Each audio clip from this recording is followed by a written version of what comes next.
సంగారెడ్డి జిల్లా పటాన్చెరువులో రాహుల్ గాంధీ జన్మదినం సందర్భంగా కేక్ కట్ చేసి సంబరాలు నిర్వహించారు నీలం మధు. దీనికి ముఖ్య అతిథిగా హాజరయ్యారు మంత్రి కొండా సురేఖ. ఈ సందర్భంగా పటాన్చెరువు గవర్నమెంట్ ఆసుపత్రిలో పుట్టిన ప్రతి బిడ్డకు 10,000 రూపాయలు ప్రకటించారు నీలం మధు.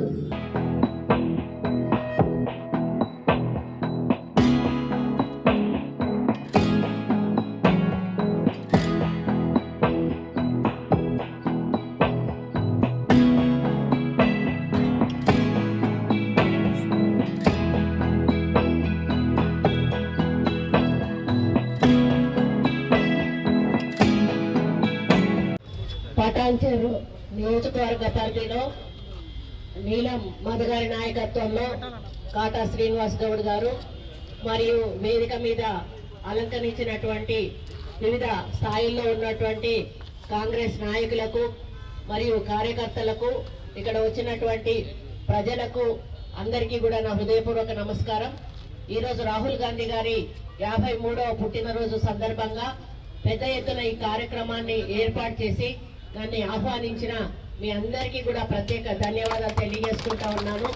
మరి రాహుల్ గాంధీ గారు ఒక ఏఐసిసి ప్రెసిడెంట్గా ఉండి కూడా నేను ఏఐసిసి ప్రెసిడెంట్ పదవి నాకొద్దు, నేను ప్రజల్లోకి వెళ్తాను, ప్రజల సమస్యలు తెలుసుకుంటాను, దాని ద్వారా మన కాంగ్రెస్ పార్టీ మేనిఫెస్టో తయారు చేసి ఎన్నికలకు వెళ్దామని చెప్పి ఆయన అత్యున్నతమైనటువంటి ఏఐసిసి పదవిని వదులుకొని ఈరోజు ఒక సామాన్య కార్యకర్తలాగా మరి దేశమంతటా కూడా పర్యటించి వాతావరణాన్ని కూడా లెక్క చేయకుండా మరి ఆయన ప్రజల్లో మమేకమై భారత్ జోడో యాత్ర చేసి మరి ప్రజల సమస్యలను ప్రత్యక్షంగా చూసినటువంటి వ్యక్తి.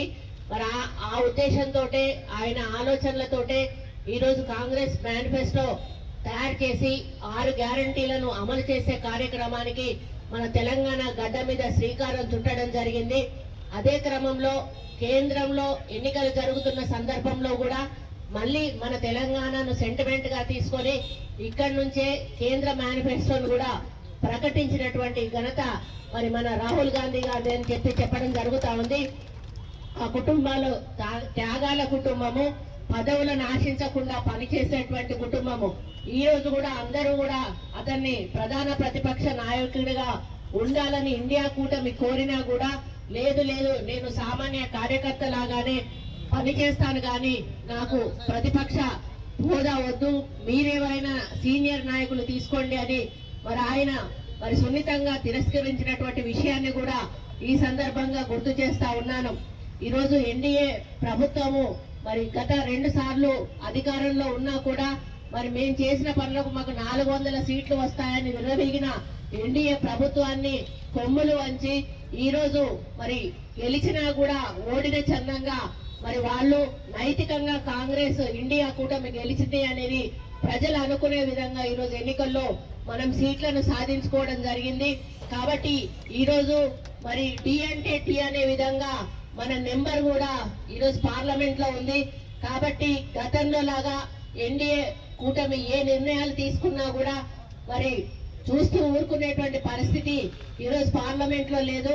దాన్ని ఖచ్చితంగా అడ్డుకుని ప్రజలకు ఎక్కడ అన్యాయం జరిగినా కూడా నిలదీసి మరి ప్రజల పక్షాన పోరాడి మరి ప్రజలకు న్యాయం చేసే విధంగా మరి ఇండియా కూటమి రాహుల్ గాంధీ గారు, మరి సోనియా గాంధీ గారు, ప్రియాంక గాంధీ గారు, ఆ ఇండియా కూటమిలో ఉన్న ప్రతి ఒక్కరు కూడా ఈరోజు పనిచేస్తారని తెలియజేసుకుంటూ మరి ఇక్కడ తెలంగాణలో కూడా ఎంతో నమ్మకంతో విశ్వాసంతో గత 2 సార్లు ఉన్నటువంటి టీఆర్ఎస్ ప్రభుత్వాన్ని ఓడించి కాంగ్రెస్ ప్రభుత్వం వస్తేనే నిరుపేదలకు మేలు జరుగుతుంది అనేటువంటి ఒక లక్ష్యంతో 6 గ్యారంటీలు వస్తే మా కుటుంబాలు బాగుపడతాయి, మేము తలెత్తుకొని ఆత్మగౌరవంతో బతకొచ్చు అని చెప్పి ఈరోజు కాంగ్రెస్ పార్టీని కూడా గెలిపించి ఇక్కడ రేవంత్ రెడ్డి గారి నాయకత్వంలో మనం ప్రభుత్వం ఏర్పాటు చేసుకోవడం, రేవంత్ రెడ్డి గారు కూడా 6 గ్యారంటీల అమలును మరి వెనువెంటనే చేపట్టి వాటిల్లో ఇప్పటికే మరి 4-5 గ్యారంటీలను కూడా అమలు చేస్తున్న సందర్భం మనందరికీ కూడా తెలుసు.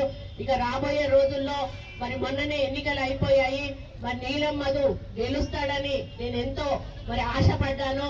కానీ కొద్ది తేడాతో ఓడిపోయినా కూడా మధుకు ఒకటే చెప్పాను, ఓడిపోయినా అని చెప్పి ప్రజలకు దూరంగా ఉండొద్దు, నువ్వు ప్రజల్లోనే ఉండాలి, వచ్చేసారి ప్రజలు భారీ మెజారిటీతో నిన్ను గెలిపిస్తారు తప్పకుండా అని చెప్పాను.